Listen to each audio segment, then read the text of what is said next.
panon poete kahirupan kahirupan kahirupan bangsa urang teh geus ngandalkeun urang barat nya hahargaan kumaha ceuk dolar can tina papakean budaya kahakanan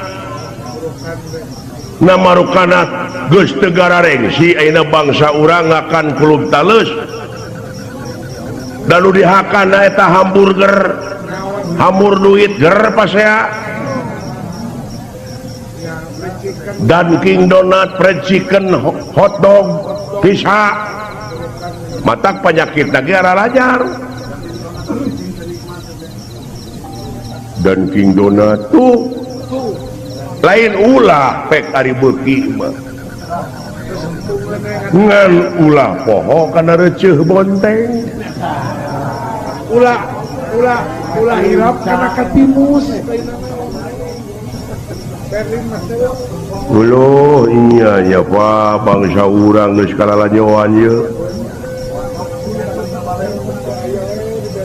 tidak kahakanan terus tidak pakaian ayeuna mah ka kampung-kampung grepek awewe budak kene calana merecet gerak baju ponok bujal kadeuleut tungir katenyo uluh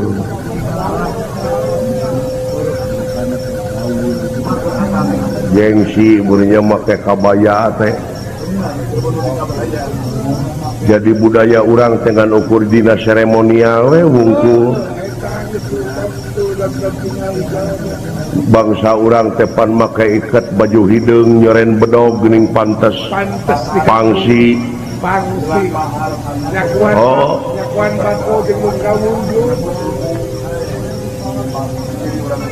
leres Pak tuluy dicekok ku inuman keras ekstasi magadon malahan geus jadi bahan komoditas ke kampung-kampung bari nu dialana teh pemuda heula